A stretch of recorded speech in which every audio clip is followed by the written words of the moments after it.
18वें दिन लोकसभा राज्यसभा में हंगामा मच गया। कांग्रेस नेताओं ने गृह मंत्री अमित शाह के खिलाफ मोर्चा खोल दिया, जिसमें उनसे माफी मांगने के नारे लगाए गए।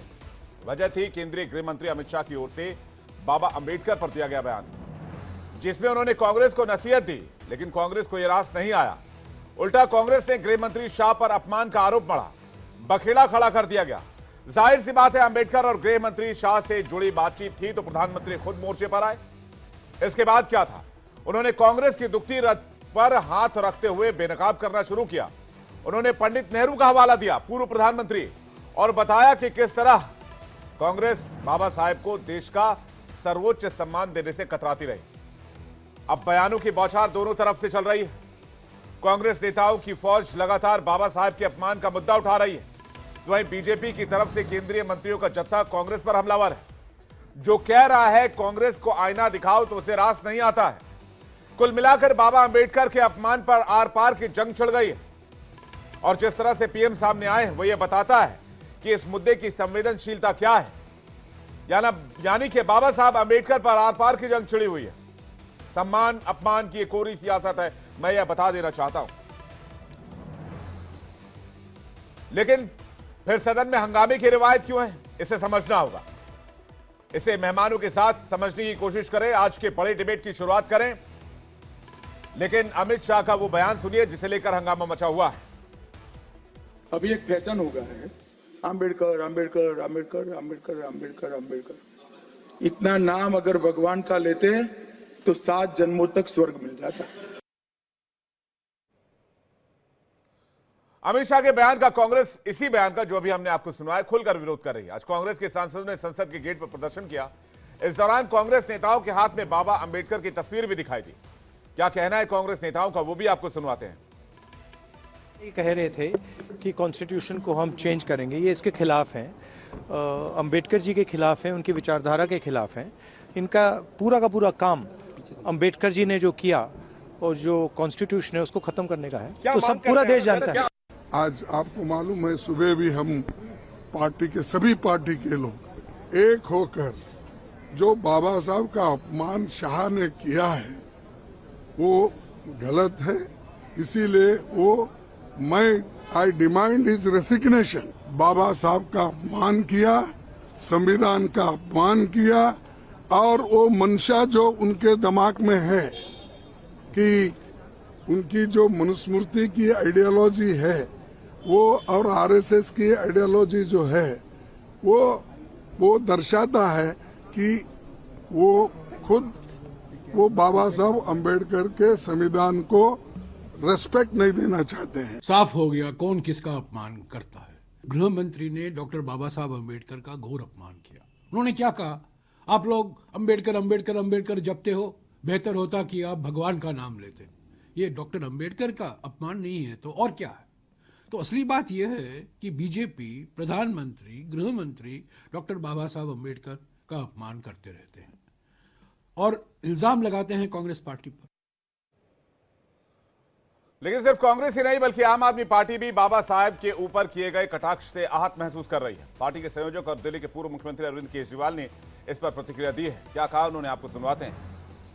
आदमी पार्टी भी बाबा साहब अंबेडकर के जीवन और बताए हुए रास्ते पे चलने की कोशिश करती है, और मेरे जैसे करोड़ों लोग हैं जिनके आदर्श हैं बाबा साहब अंबेडकर।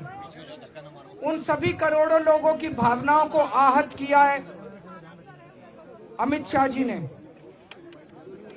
लेकिन आज जिस तरह से प्रधानमंत्री जी अमित शाह जी के समर्थन में उतर आए, उससे ऐसा लगता है कि जो कल अमित शाह जी ने कहा था वो भारतीय जनता पार्टी की एक सोची हुई रणनीति थी, जिसके तहत संसद में बाबा साहब अंबेडकर का अपमान किया गया।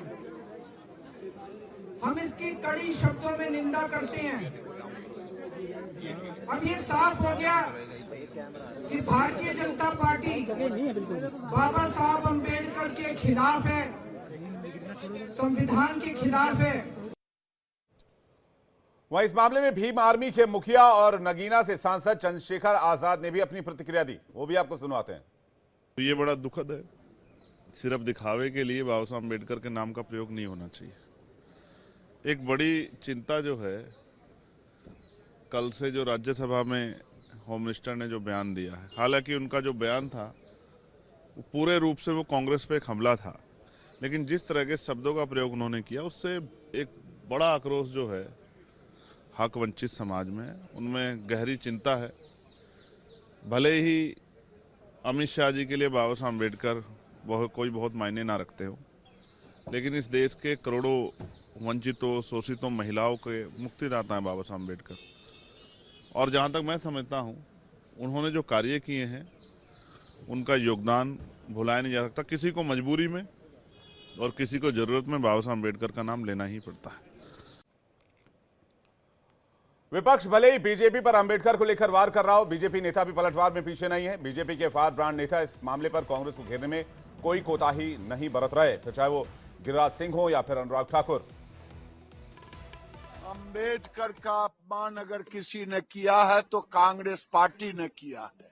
अंबेडकर को किसी ने जलील किया है, मंत्री परिषद से हटना पड़ा अंबेडकर को नेहरू के कारण।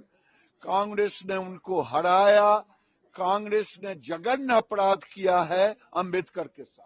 बाबा साहब अंबेडकर के जीते जी कांग्रेस पार्टी ने अंबेडकर जी का कैसा अपमान किया। बाबा साहब को जीते जी और बाबा साहब परिनिर्वाण होने के बाद भी इतने साल तक कांग्रेस पार्टी ने भारत रत्न से नहीं नवाजा गया। 1952 में बाबा साहब को चुनाव में षड्यंत्र के तहत बाबा साहब को हराने का काम कांग्रेस पार्टी ने किया है। बाबा साहब भीमराव जैसे आदमी को इन्होंने हरा करके देश के साथ इन्होंने खिलवाड़ किया है। आज बाबा साहब का नाम लेकर के उसके नाम को दुरुपयोग करने का काम किया है। उसी को गृह मंत्री ने बताया था कि बार बार अंबेडकर का नाम लेकर के उन्होंने छल कपट करने का काम किया है। नेहरू गांधी परिवार और कांग्रेस की अंबेडकर विरोधी सोच और जो अंबेडकर जी की सोच थी कि SC, ST, OBC को आगे लाना है,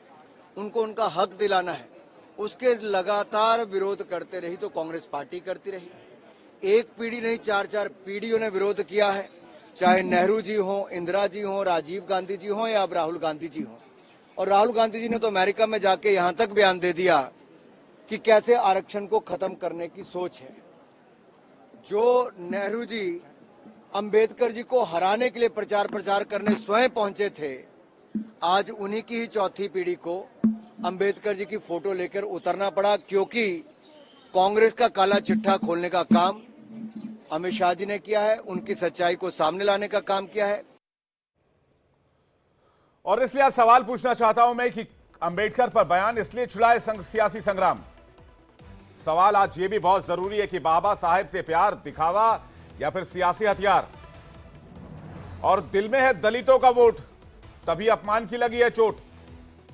इस पर बातचीत करने के लिए पीडीटी आचार्य, संविधान विशेषज्ञ डॉक्टर कौशल कांत मिश्रा, प्रवक्ता बीजेपी, अकुश श्रीवास्तव, वरिष्ठ पत्रकार, आकाश यादव, प्रवक्ता कांग्रेस, अजय शुक्ला, वरिष्ठ पत्रकार, हमारे साथ जुड़ रहे हैं। सभी मेहमानों का मैं स्वागत करता हूं और दर्शकों आपका भी बहुत बहुत स्वागत करता हूं आज की डिबेट में। सबसे पहले पीडीटी आचार्य के पास जा रहे हैं। सर, जो बात दोनों पार्टियों की तरफ से कही जा रही है कि भाई आपने अपमान किया, आपने अपमान किया, तो ये पूरा मामला क्या? और संविधान निर्माता बाबा साहब अंबेडकर को लेकर जो दावा कांग्रेस पार्टी कर रही है या बीजेपी कर रही है, किसके दावे में ज्यादा दम है? देखिए, मुझे इस पर इस चर्चा में बुलाया गया कॉन्स्टिट्यूशन के बारे में बोलने के लिए, और अभी आपकी जो चर्चा है वो बिल्कुल पॉलिटिकल चीज है जी, इसलिए मैं इससे विड्रॉ करता हूं। मेरा इसमें कोई इंटरेस्ट नहीं है आपकी जो पॉलिटिकल डिस्कशन में। सर, लेकिन एक सवाल तो ये भी है आचार्य जी कि अमेंडमेंट कितने बार हुए, संशोधन कितने बार हुए?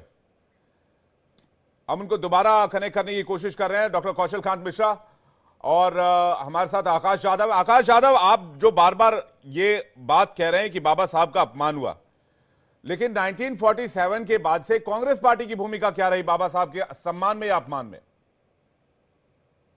देखिए, अमित शाह जी का जो बयान है और जो राजनीति वो करना चाहते हैं, ये अत्यंत दुर्भाग्यपूर्ण है। और जिस तरीके से वो करते आए हैं, जिस विचारधारा से वो आते हैं उसका हमेशा से संविधान के प्रति और संविधान निर्माता डॉक्टर बाबा साहब आम्बेडकर के प्रति कितना द्वेष रहा है उसको ये उजागर करता है। परम पूज्य डॉक्टर बाबा साहब आम्बेडकर इस देश के बहुसंख्य के 97% के उद्धारवादी नेता है जिन्होंने मनुवादी वर्ण व्यवस्था से इस देश को निजात दिलाई, बहुसंख्य लोगों को निजात दिलाई। ये सही मायने में जो लड़ाई है ये विचारधारा की लड़ाई है। मैं आपको एक बात स्पष्ट कह देना चाहता हूं कि बंच ऑफ थॉट को अगर हम देखें, गोरवलकर गुरुजी जो आरएसएस के पहले मेरे ख्याल से संघ संचालक रहे हैं, उनके बंच ऑफ थॉट में किस तरीके से कॉन्स्टिट्यूशन के प्रति उन्होंने क्रिटिसिज्म किया था कि it's a bunch of articles only, जो अलग अलग देशों से लिया गया है और हमको अस्वीकार्य है, ये उन्होंने पहले ही बंच ऑफ थॉट में कह दिया था। इसके बाद वर्शिपिंग ऑफ फॉल्स गॉड में अपने अरुण शौरी जी जो अटल बिहारी वाजपेयी जी के मेरे ख्याल से सलाहकार रह चुके, उन्होंने किस तरीके से कैरेक्टर असैसिनेशन का एक कोशिश की थी और इस देश के अंदर बाबा साहब अम्बेडकर के प्रति कितनी घृणा है इनको। जो बाबा साहब अम्बेडकर जो सनातनी व्यवस्था धर्म जो था, सनातनी धर्म जो मूल था, ये एनर्जी पूजक था, कैसा यहाँ पे आर्यंस और महाजनपद आने वाले इसमें उसको मूर्ति पूजक बना के उसके अंदर से एक मनु स्मृति और मनुवादी व्यवस्था से, वर्ण व्यवस्था से कैसा इस देश के अंदर शोषित वंचित एक बड़े समाज को गुलाम बना दिया। इसके हमेशा से बाबा साहब आम्बेडकर ये कट्टरता से विरोध करते आए थे। इस विरोध के आधार पे ही उन्होंने हिंदू धर्म स्वीकारा था। मैं आज नागपुर में हूं, नागपुर के दीक्षा भूमि में उन्होंने दीक्षा ली थी। इसका जो मनुस्मृति को मानने वाली आरएसएस से वो पहले से इसका द्वेष करती है, इसका विरोध करती है कि हमको जो एक बड़े वर्ग को जिसने चेतना दी, जो दो चार ये सारी बातें पब्लिक डोमेन में है कांग्रेस पार्टी की तरफ से जो एलिगेशन आप लगा रहे हैं, दो चार सवाल जो उठाए जा रहे हैं उसका जल्दी से मैं जवाब चाहूंगा आपसे। बाबा साहब के देहांत के 34 वर्षों के बाद उनको भारत रत्न मिला, आप लोग भारत रत्न क्यों नहीं दे पाए? उनका कोई राष्ट्रीय स्मारक आप लोगों ने नहीं बनवाया, ये भी आरोप लगता है। बाबा साहब को कांग्रेस ने 2 बार चुनाव हरवाया, एक में खुद पूर्व प्रधानमंत्री नेहरू जी चुनाव प्रचार करने के लिए पहुंचे थे, उनके खिलाफ ये भी कहा जाता है, ये भी दावा किया जाता 52 और 54 के लोकसभा इलेक्शंस में संसद कक्ष में तस्वीर नहीं लगने दी। तो ये अपमान था या सम्मान था जादव जी? बाबा साहब आम्बेडकर ये अपने आप में एक इंस्टीट्यूशन थे, अपने आप में एक ये थे। उनके ऊपर इस देश के अंदर जितने भी विचारधारा रही है, वो वामपंथी हो, वो कट्टरपंथी हो, वो आर्यंस हो या जो भी हो, हर विरोधियों ने, हर विचारधारा ने उनका अपने हिसाब से यूज करने का एक ये किया है। हमेशा से डॉक्टर बाबा साहब अम्बेडकर जो विचार प्रकट होते रहे, उस वक्त जो व्यवस्था थी वो व्यवस्था के अगेंस्ट में थे और उस व्यवस्था के अंदर जो सरकार शासन में रहती थी, जो चीज को अपने बड़े वर्ग को रिप्रेजेंट करते थे, जो शोषित वंचित, वो बात ठीक है, वो बात ठीक है जादव जी, शोषितों की वंचितों की आवाज उठाते थे। आपकी भूमिका क्या थी, मैं उस पर सवाल पूछ रहा हूं ना आपसे। देखिए, कांग्रेस ने तो उनको इस देश का संविधान लिखने से लेके, इस देश के कायदे मंडल में लाने से लेके हर चीज की ये की थी। उनकी कहीं ना कहीं उस वक्त एक अलग संघर्ष था, उस वक्त अलग अलग विचारधारा थी, परीक्षक थे उनके। बिल्कुल डॉक्टर बाबा साहब अम्बेडकर के और महात्मा गांधी जी के भी वैचारिक मतभेद रहे हैं, लेकिन उनका एक मत ये था कि इस देश का विकास ये economic development, social development, socio economic base पे किया जाए, ना कि मनुस्मृति के वर्ण व्यवस्था से। कि आप ये ऐसा तो नहीं था कि कांग्रेस पार्टी ये नहीं चाहती थी कि नेहरू गांधी परिवार के समकक्ष में बाबा साहब अम्बेडकर का कद हो जाए इस देश में? वो दलितों के एक बड़े लीडर के तौर पर उभरे, अगर वो चुनाव जीत जाते हैं तो इस देश में गांधी परिवार के समकक्ष अम्बेडकर खड़े हो जाएंगे और एक अलग लीडरशिप निकल पड़ेगी, इसलिए उनको सम्मान नहीं दिया गया। अरे नेहरू गांधी के वंशज आदरणीय राहुल गांधी उनके संविधान को माथे पे लेकर चल रहे हैं और इस देश के अंदर आज सोशो इकोनॉमिक सर्वे की बात कर रहे हैं, माथे पे लेके चल रहे हैं, जेब में लेके चल रहे हैं, सोशल जस्टिस की बात कर रहे हैं। ये कौन कर रहा है? नहीं, मैं कह रहा हूं माथे पे लेके चल रहे हैं, जेब में लेके चल रहे हैं। माथे पे लेके चल रहे हैं परम पूज्य बाबा साहब आम्बेडकर को हम भगवान मानते हैं और उनको देवता मानते हैं। आप भगवान की बात करते हैं अमित शाह जी, सही मायने में अगर कोई भगवान हमारा है तो डॉक्टर बाबा साहब आम्बेडकर हमारा भगवान है। हम कोई मूर्ति पूजक नहीं है, लेकिन आइडियलिस्टिकली हमारा कोई भगवान है तो डॉक्टर बाबा साहब आम्बेडकर है। जी कौशल कांत मिश्रा जी, क्या बीजेपी ने बाबा साहब का अपमान किया? विवेक जी, मुझे लगता है कि गृह मंत्री जी ने जो संसद के पटल पे भाषण दिया है, उस भाषण के पूरे हिस्से को दिखा दिया जाए तो ऑलरेडी ये एक्सपोज हो चुके हैं। लेकिन अब दिखता यह है कि बाबा साहब अम्बेडकर की बात कर रहे हैं, बाबा साहब अम्बेडकर की बात कर रहे हैं। बाबा साहब अम्बेडकर जब संविधान सभा बनी थी, उसके बाद जब मंत्रिमंडल में शामिल हुए थे, तो वो शामिल होने के बाद उन्होंने इस्तीफा दिया क्यों था? उन्होंने इस्तीफा तो कांग्रेस की वजह से ही दिया था ना। मैं अपने कांग्रेस के मित्र की तरह कोरी बात नहीं बोलूंगा, मैं फैक्चुअली बात बोलूंगा और चाहूंगा कि पढ़ के बताऊं। जो अंबेडकर साहब ने लिखा है 27 सितंबर 1951, और ये वॉल्यूम 14 भाग 2 पृष्ठ 1317 से 1327 के बीच में जो लिखा है उसको बता रहा हूं कि अंबेडकर साहब कहते हैं कि जब मंत्रिमंडल देने की बात आई तो मंत्रिमंडल देने के लिए नेहरू जी सहमत हो गए, प्रधानमंत्री सहमत हो गए। उन्होंने कहा कि मुझे अलग से योजना का दायित्व देंगे, लेकिन दुर्भाग्य से योजना विभाग बहुत देरी से मिला। जिस दिन मिला मैं तब तक बाहर आ चुका था। मेरे कार्यकाल के दौरान कई मंत्रियों से दूसरे मंत्रियों को मंत्रालय दिए गए। मुझे लगता है कि उन मंत्रालयों में से कोई मुझे दिया जा सकता तो बेहतर होता, और मुझे हमेशा इस दौड़ से बाहर रखा गया। ये मैं नहीं कह रहा हूं, ये अंबेडकर साहब नेहरू जी के लिए कह रहे हैं। उसके आगे और लिखते हैं, मुझे कभी भी कैबिनेट की प्रमुख समितियों जैसे विदेश मामलों की समिति या रक्षा समिति का सदस्य नहीं बनाया गया। जब प्रधानमंत्री नेहरू इंग्लैंड गए थे तो मुझे कैबिनेट में इसका सदस्य चुना, लेकिन जैसे ही आए दोबारा मुझे बाहर का रास्ता दिखा दिया गया। मेरे विरोध दर्ज कराने के बाद भी मेरा नाम नहीं जोड़ा गया। ये मैं नहीं कह रहा हूं, ये अंबेडकर साहब ने खुद लिखा है नेहरू जी के बारे में। उसके बाद आते हैं, रिजाइन उन्होंने दिया नेहरू जी की तुष्टीकरण की मानसिकता की वजह से। और ये मैं उसका भी मैं कोट पढ़ देता हूं, नहीं तो ये कहेंगे कि मैं अपने पास से बता रहा हूं। अंबेडकर साहब ने कहा, भारत में मुस्लिम आक्रांता हिंदुओं के खिलाफ घृणा और राग गाते हुए आए थे। उन्होंने हिंदू मंदिर भी जलाए। उनकी नजर में यह एक नेक काम था। प्रधानमंत्री नेहरू का सारा समय और ध्यान इन्हीं मुसलमानों के संरक्षण में समर्पित है। ये मैं नहीं कह रहा हूं, ये अंबेडकर साहब की सेइंग है। तो और हिंदू कोड बिल जब आया और यूसीसी नहीं आया, इसी बात पे अंबेडकर साहब ने नेहरू के मंत्रिमंडल से इस्तीफा दिया। अब आगे बढ़ते हैं। आप देखिए, मऊ में अंबेडकर साहब पैदा हुए थे। इसके अलावा जब उनसे कहा गया, कल संसद में ये बात भी हुई थी कि ये कहा गया कि उनको स्मारक बनाया जाए, तो नेहरू जी की तरफ से ये कहा गया कि आमतौर पर स्मारक निजी पहल से होना चाहिए, सरकारी खर्चे पर नहीं होना चाहिए।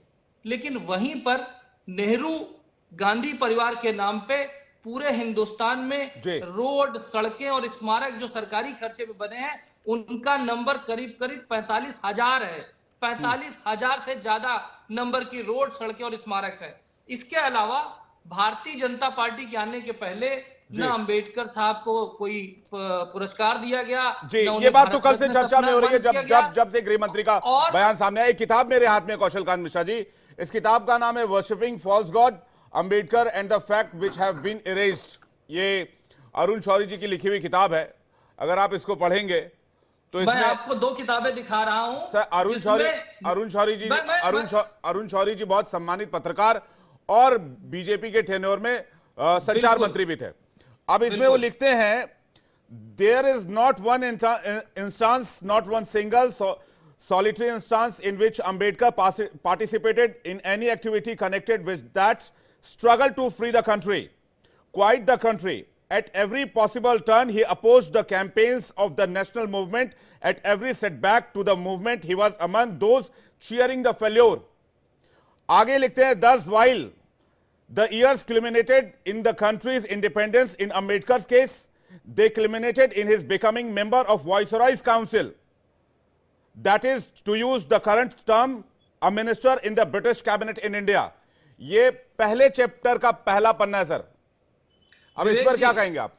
विवेक जी, ये जो आपने और मैं इसको जी विवेक जी, आपने जो पहले चैप्टर का पहला पन्ना बताया है, वो किस रेफरेंस में लिखा गया है, मैं उसको बता देता हूं। वो रेफरेंस ये था कि जब उन्होंने 2 बनाए थे, इलेक्टोरल रोल्स बनाने की बात की थी, जिसका विरोध हमारे राष्ट्रपिता महात्मा गांधी ने किया था, उसके बाद अंबेडकर जी ने खुद ही उसको विड्रॉ कर लिया था। लेकिन मैं जो दोनों चीजें आपको दिखा रहा हूं, ये न किसी दूसरे ने लिखी है, न मैंने लिखी है, न भारतीय जनता पार्टी के किसी नेता ने लिखी है। ये अंबेडकर साहब की खुद की किताबें और खुद की सही है कि वो नेहरू जी कांग्रेस और देश की इसको नीतियों किसी के बारे और में वो कॉन्टेक्स्ट कैसा में आपने समझते बता हैं। दिया जिसमें अंबेडकर जी की फ्रीडम फाइटिंग में भूमिका को क्वेश्चन किया जा रहा है, और यह भी कहा जा रहा है वो मिनिस्टर थे ब्रिटिश कैबिनेट इंडिया में, वाइसरॉय की काउंसिल में। तो इसको भी तो क्वेश्चन करना होगा ना सर। मैं इसलिए कह रहा हूं, दिखावा या फिर सियासी हथियार है ये जो प्रेम भाव दिखाया जा रहा है किसी भी पार्टी की तरफ से दिखाया जा रहा है। विवेक जी, एक राइटर जब लिखता है तो उसने वो फैक्ट बताया है कि अगर वो कोई ब्रिटिश की काउंसिल में मिनिस्टर होगा तो उसका क्या रोल होगा, ये डाउटफुल हो सकता है, ये उनका ओपिनियन हो सकता है। पर मैं ये कह रहा हूं, देश आजाद होने के बाद अंबेडकर साहब ने जब संविधान बनाया, संविधान सभा से पारित हुआ, उसके बाद जब देश आजाद हो चुका है, उसके बाद कांग्रेस जल्दी से अक्कू जी के पास आ क्या किया और ठीक है, भारतीय जनता पार्टी उस पर अभी डिबेट करेंगे। थोड़ी देर में गृह मंत्री की प्रेस कॉन्फ्रेंस भी आने वाली है, ऐसा मुझे बताया जा रहा है। अक्कू जी से एक रिएक्शन चाहेंगे। अक्कू जी, इसलिए मैं बार बार पूछ रहा हूं, दलितों का वोट दिखता है, दलित वोट से प्यार दिखता है, इसलिए अंबेडकर जी की राजनीतिक पार्टियों में पूजा होती है। मैं सीधा सवाल पूछ रहा हूं, इसमें कोई लाग लपेट नहीं है सर। जवाब एक मेरे दूसरे से है। संविधान 2024 के चुनाव में चला और उसकी जब काट की हांडी चढ़ी, जल के राख हो गई अभी के चुनाव में हाल में। उसी तरीके से मुझे लग रहा है कांग्रेस को ये शौक हो गया है कि वो फालतू की चीजों को उठा करके और वो एक आउट ऑफ ब्लो करने की कोशिश करता है और उससे वही जल जाता है।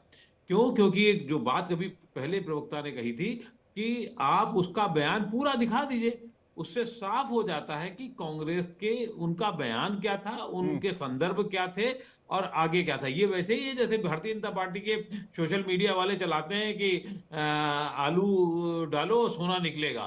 तो पूरा बयान अगर आप देखेंगे संदर्भ वो दूसरा था राहुल गांधी का, लेकिन उसमें निकाल दिया आलू डालोगे तो सोना निकलेगा। तो ये जो सोशल मीडिया का खेल कर रहे हैं लोग और उससे उत्तेजित होकर के देश की जनता को बेवकूफ बनाना चाहती है, हमारे नेता जो बनाना चाहते हैं वो एक आध बार बना सकते हैं, बहुत ज्यादा नहीं बनेंगे। अंबेडकर अंबेडकर अंबेडकर कहा उन्होंने, ये अगर इस पॉइंट पर है और 7 बार कहा तो अगर 100 बार कर लेते तो क्या होता। ये उत्तेजना का जरूर हो सकता है, उसमें आप सवाल उठा सकते हैं कि इतनी उत्तेजना की जरूरत नहीं, लेकिन उन्होंने जो पूरा बयान जब दिया है जो 1 मिनट 1.5 मिनट का था तो उससे साफ हो जाता है कि क्या कह रहे हैं, कौन आदर करता था उनका, कौन अनादर करता था। आदर अनादर की जो कई कहानियां जो भारतीय जनता पार्टी के प्रवक्ता बताएंगे आपको, उनके समर्थक बताएंगे और कांग्रेस वाले उसका उल्टा बताएंगे, तो उसको मैं यहाँ दोहराने के लिए नहीं बैठा हूं। मेरा तो सिर्फ इतना मानना है कांग्रेस गलत वक्त पे गलत बयान चुनती है और उसका नुकसान ही होता है। ऐसी चीजों से उसको बहुत फायदा नहीं होता है। आप ये फलस्तीन का झोला लटकाने से या बांग्लादेश का झोला देर से लाभ नहीं होने जा रहा। आज की स्थिति में जो अभी ये उन्होंने कहा है अमित शाह के बयान को लेकर के, मुझे समझ में नहीं आता सोशल मीडिया के दौर में जहां सब कुछ उपलब्ध है, सब चीजें उपलब्ध हैं, वहां आप ये कैसे कह सकते हो कि अपमान कर दिया। पूरा बयान दिख जाएगा, साफ हो जाएगा कि क्या बयान नहीं है। आप आधे सेकंड, आप 5 सेकंड की क्लिप चलाएंगे, नहीं पता लगेगा।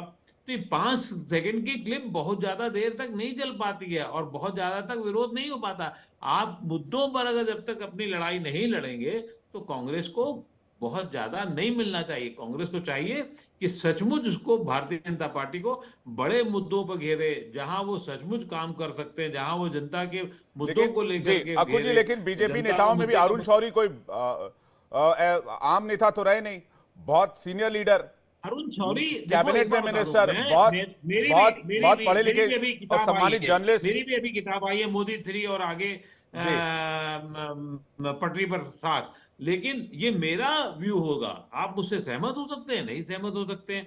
तथ्यात्मक जितनी बातें हैं वो अंबेडकर साहब ने कुछ भी लिखा हो, चाहे वो भारतीय जनता पार्टी के विरोध में हो, चाहे वो समर्थन में हो, उनकी विचारधारा के विरोध में, उनकी विचारधारा के समर्थन में हो, वो एक अलग और तथ्यात्मक बात है। या तो ये कहा जाए कि किताबें फर्जी हैं, बेकार हैं, रिप्रिंट करा के भारतीय जनता पार्टी ने गलत तरीके से बांट दी, ये भी कहिए ना, फिर ये कह सकते हैं लोग, तो वो तब तो ठीक है, तब तो सही मान लिया जाएगा। लेकिन अगर वो किताब सही है, कहना सही है, ये सही है कि अंबेडकर को मंत्रिपरिषद में नहीं रखने की बात हुई, जी। ये सही है उनको अपमानित ठीक है, किया अजय गया, शुक्ला जी ये के पास सही आ है रहा कि उनको जी।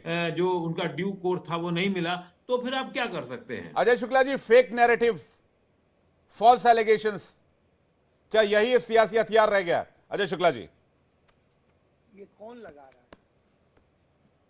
विवेक, मेरा ही सवाल है कि कौन लगा रहा है, कौन फेक फैला रहा है?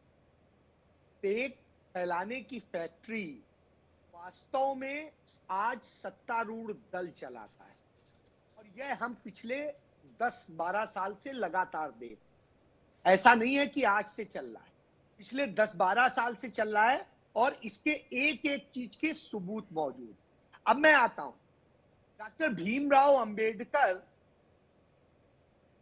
संविधान सभा का सदस्य पंडित जवाहरलाल नेहरू ने बनाया था अपने सदस्य का इस्तीफा दिला के, नहीं तो भारत के बंटवारे के बाद में जो उनकी सीट थी वो पाकिस्तान के खाते में चली गई। तो यह समझना होगा उन्हें भारत में ला करके संविधान सभा में उन्होंने किया। जब संविधान सभा में उन्हें प्रारूप समिति का अध्यक्ष बनाया गया तो उन्होंने धन्यवाद करते हुए ये कहा कि मैं तो सिर्फ सदस्य बनने के लिए वो था, यहां मुझे इसका प्रारूप समिति का अध्यक्ष बनाया गया है, मैं कृतज्ञ हूं। और उन्होंने जो काम किया, काम करने के बाद जब संविधान सौंपा तब उन्होंने कहा कि यह कांग्रेस का अनुशासन ही था कि जिसके कारण मैं यह काम पूरा कर पाया, नहीं तो नहीं हो पाता। और उसके लिए उन्होंने कांग्रेस के समस्त नेताओं का धन्यवाद किया जी। रही बात, उन्होंने इस्तीफा दिया था मंत्रिमंडल, इस्तीफा क्यों दिया था उसकी वजह जान लीजिए। इस्तीफे की जो वजह थी वो ये थी कि हिंदू कोड बिल जो वो चाहते थे आए, उसका विरोध करने वाले आरएसएस, हिंदू महासभा, जनसंघ के लोग थे जिन्होंने उनके पुतले जलाए, सब कुछ किया। तो इससे आप जान लीजिए यह है। और नेहरू, कांग्रेस में भी कुछ लोग थे जो उसका विरोध कर रहे थे।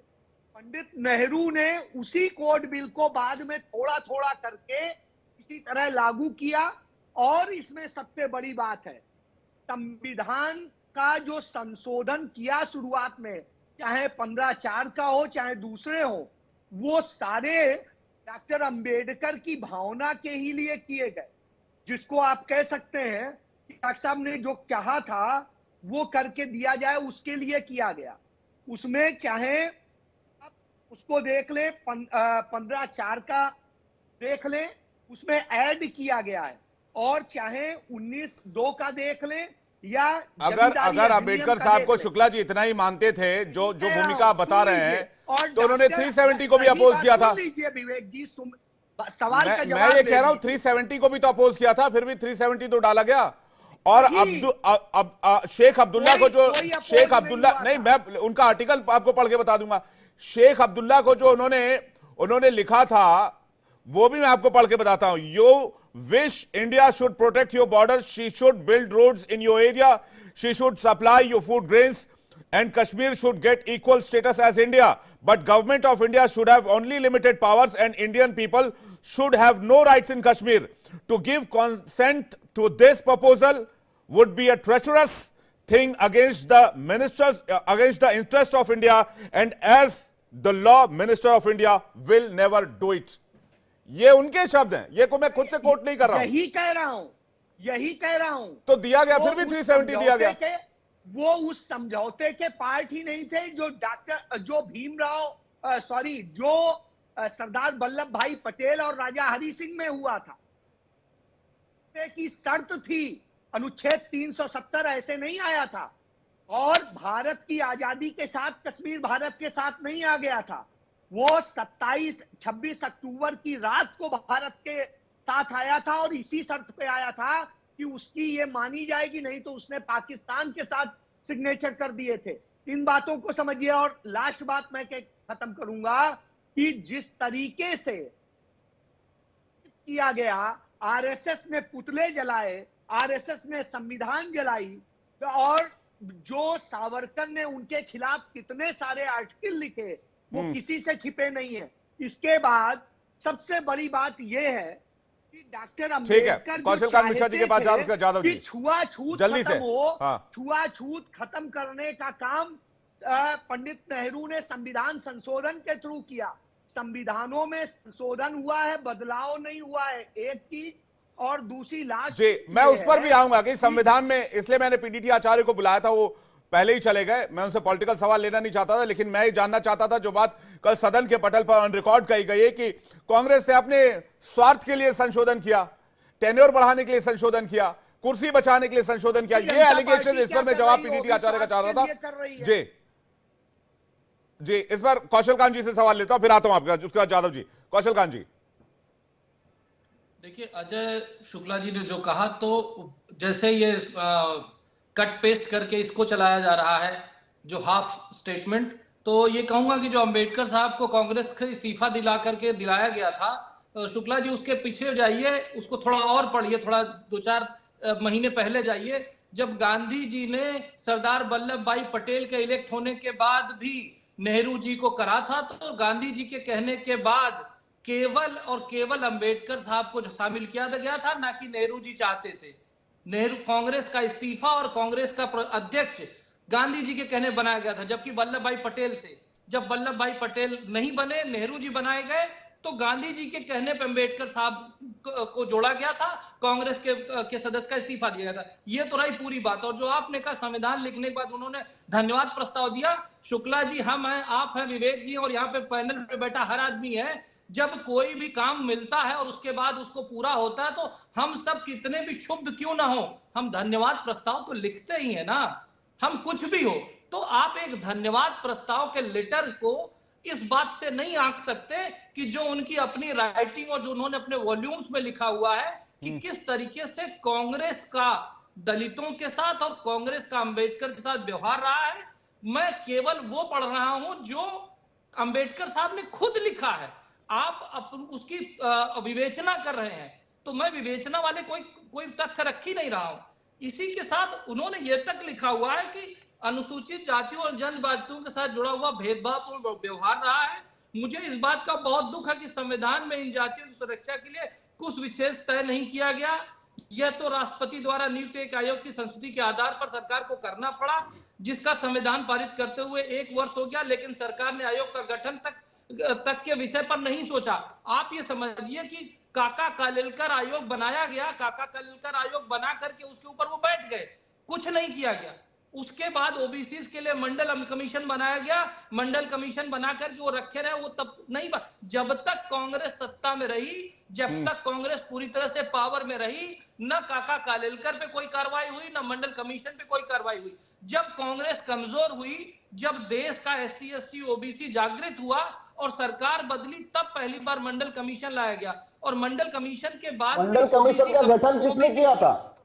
अरे प्लीज सर, मैं बड़े शांति से फैक्चुअल बात कर रहा हूं। अगर कहीं गलत हूं तो मुझे फैक्चुअली इनकरेक्ट करिए विद डॉक्यूमेंट।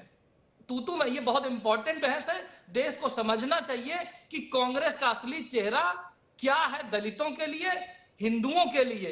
और बार बार आप मनुस्मृति की बात करते हैं। कौन संविधान में जो मनुस्मृति से कांग्रेसी नफरत तो सिर्फ इसलिए करते हैं क्योंकि वो हिंदू धर्म का शास्त्र है। आप ये बताइए कांग्रेस ने किस हिंदू धर्म के देवी देवता, किस मंदिर और किस ऐसी पद्धति के साथ अपने आप को जोड़ा है? नेहरू जी खुद कहते थे वो अनफॉर्चुनेटली ब्राह्मण है, अनफॉर्चुनेटली हिंदू है। आपके राहुल गांधी अपनी जाति बताने में डरते हैं, क्यों? क्योंकि वो तो है पारसी, बताते हैं हिंदू, दत्तात्रेय ब्राह्मण बताते हैं, जनेऊ के ऊपर, जनेऊ कोट के ऊपर पहनती है। अरे कम से कम हकीकत देश के सामने रखिए। ये एक बहुत इंपॉर्टेंट डिबेट है। आप देखिए ओबीसी कमीशन बना, आप ये देखिए ओबीसी का रिजर्वेशन किसने रोकने की कोशिश की? कांग्रेस ने रोकने की कोशिश की। मंडल आयोग किसने रोकने की? कांग्रेस की। वहीं बीजेपी ने एससी एसटी के लिए प्रमोशन में रिजर्वेशन लाया, एससी एसटी को जो डाइल्यूट कर दिया गया तो उस एक्ट को दोबारा बढ़ाया। उसके बाद ओबीसी कमीशन को कॉन्स्टिट्यूशनल दर्जा दिया। तो आप केवल थोथी मानसिकता की बात करते हैं, यहां पर हम काम करके दिखाते हैं। आप देखिए मऊ हुआ, लंदन हुआ, नागपुर हुआ, दिल्ली हुआ, मुंबई हुआ, यहां पर अंबेडकर जी के लिए प्रेरणा स्थल किसने बनाया? भारतीय जनता पार्टी ने बनाया। आपने तो 80% देश के आजाद हुए टाइम में राज किया था, क्यों नहीं बनाया अंबेडकर जी के लिए कुछ? क्यों? क्योंकि आपको हमेशा से जाति के नाम पे और धर्म के नाम पे एक वोट बैंक खड़ा करना है और उस वोट बैंक को जोड़ करके देश में राजनीति करनी है। पर मोदी जी के आने से वो बदल गया। अब सबका साथ, सबका विकास, सबके प्रयास और सबके विश्वास से एक यूनिफॉर्म सिविल कोड लाने की कोशिश हो रही है, जिसमें सबको इक्वल राइट हो, सबको। और जो कॉन्स्टिट्यूशन हम नहीं, अंबेडकर साहब का ही तो सपना था कि देश में ये यूसीसी लागू हो, सब बराबर हो, हम उसको बात करते हैं। आप केवल और केवल जनता में भ्रम फैलाते हैं। सच्चाई यह है कि जो होम मिनिस्टर साहब ने संदर्भ के पटल पे कहा, जवाब ले लेते हैं आकाश यादव का। पूरे उसको चला दिया जाए, सबके सब एक्सपोज हो जाएंगे। आकाश यादव जी, देखिए मेरे मित्र भाजपा के प्रवक्ता किस तरीके से मेटाफोर खेलते हैं और माइथोमेनिया से ग्रस्त है। हमेशा से अपने संदर्भ में वही चीज रखते हैं जो उनको फायदा दे। देखिए आप भी तो वही करते हैं यादव जी। अम्बेडकर के, देखिए विवेक जी सुनिए, अब बाबा साहब अम्बेडकर जी ये मूलतः हिंदू विरोधी थे, ब्राह्मण विरोधी थे। क्यों थे? क्योंकि सनातनी धर्म को, देखो आपने जिस किताब का उल्लेख किया, worshipping of god, false god, उसके अंदर का अगर हम परिक्षेप देखें तो सनातन धर्म को बाबा साहब ने मान्य किया है, जो एनर्जी पूजक था। वो उनका मूल तत्वज्ञान मनुस्मृति के विषमतावादी वर्णवादी व्यवस्था को विरोध था। और उस बाबा साहब अम्बेडकर आजादी से भी बढ़कर इस देश में हजारों साल से जो वंचित घटक था, शोषित घटक था, जो मनुस्मृति से पीड़ित था, उनको उसमें से आजाद करना वो महत्व का था। उसके लिए कुछ उनकी लड़ाइयां थी उस वक्त व्यवस्था से, वो ब्रिटिश इसके अंदर में भी थे, ये सच्चाई है। उसके बाद वो उन्होंने अपना लेबर पार्टी बनाई थी, वो अपोजिशन में थे, कोई उनको लेफ्टिस्ट बोलता था, कोई उनको राइटिस्ट बोलता था। हर जगह पे उनकी मुख्य जो लड़ाई थी वो इस देश के वंचित शोषित घटक को कैसा न्याय दिया जाए, उनको मुख्य प्रवाह में कैसा लाया जाए। वो जो मुख्य प्रवाह में शोषित वंचित समाज, इस देश का 97% समाज एक मनुस्मृति व्यवस्था से पीड़ित था। अब मैं आप दूसरी बात आता हूं, काका साहब कालेकर जी के इसके बारे में बोल रहे थे। देखिए जो आरक्षण का प्रावधान परम पूज्य डॉक्टर बाबा साहब अम्बेडकर ने किया था, उसके अंदर SC/ST का कॉन्स्टिट्यूशनल संवैधानिक उन्होंने लिस्ट ली 1936 और 1931 में जो जनगणना हुई थी उसके आधार पर अंग्रेजों के टाइम में। उसके बाद सेंसेक्स होना बाकी था, हर स्टेट को पावर डेलीकेट किया और हर स्टेट के अंदर काका साहब कालेकर के रिकमेंडेशन पे वहां पे जातियों को समावेश किया गया। मैं आपको महाराष्ट्र का उदाहरण देता हूं, या 1962 में DMT प्रवर्तक बना। सुनिए, लेकिन कांग्रेस का भी तो विरोध करते थे। अंबेडकर जी का ये भी तो कई बहुत जगह दावा किया जाता है कि वो मानते थे कि गांधी जी और पटेल जी जो है वो दलित विरोधी हैं।